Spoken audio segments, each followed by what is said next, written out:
12 consignment artists whose artwork we have for sale here in the gift shop. So Cheryl, tell us a little bit about your background. Well, I have a Bachelor's of Fine Arts from the University of Arkansas, and I've been living here in the Valley for about 12 years. And I've been working toward becoming an art teacher most recently. I got inspired by this meditation practice that I started a few months ago, group meditation, and I was going through these guided practices with people in the community, and I just really got inspired to start painting again, and I hadn't done it in a long time, and so this was something that was, you know, pretty personal, and I thought of doing these mantra paintings, just using flowing lines, so that's why I'm using kind of a cursive mark making to start these. That's kind of like the skeleton of the painting. And I'm really inspired by abstract expressionism. So Jackson Pollock's work, I know it's kind of, that's a little more in-depth, but this is, to me, a lot more like just trying to have fun in the moment. And I do sketch these out ahead of time in my sketchbook, working within, like, say, a square or a rectangle, just to see, you know, how I want the word to fit in the space.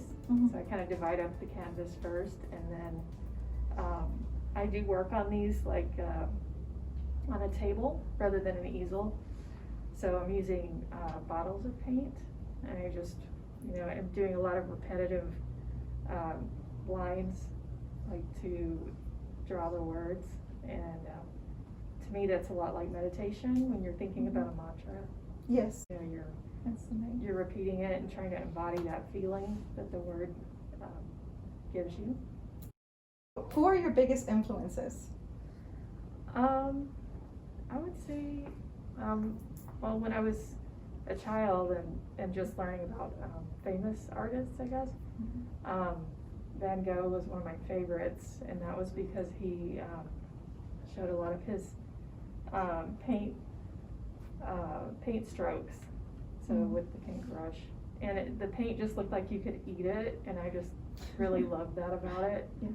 So that's something that's always inspired me, is looking at paintings that you could actually see the brush strokes in. And with these, especially these, you know, I feel like the paint going over the edges and using them on thick canvas makes them more, you know, like an object rather than looking through a window. You know, it's becoming an object itself.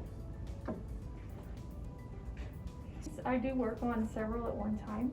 Okay. So I will have like 6 canvases laid out on my table. Wow. And I'm going from one to the next and letting them dry, and I get to various degrees of dryness before I go back and work on them again. And that way, with working like wet into wet, like on this one, I let the paint mix on the canvas like that, and it really created these beautiful effects. But sometimes I'll let them dry completely overnight before I work back into them. And so you get thick lines on top of thick lines. You know, it could take up to a month for a series to come together, because each one also develops on its own. Like sometimes, you know, I'm devoting more time to one than the other on a particular day. And then I look at it again with fresh eyes, you know, the next day, and see what I feel like needs to happen. What does it mean to you to have your artwork displayed and for sale here in the IMAS Gift Shop?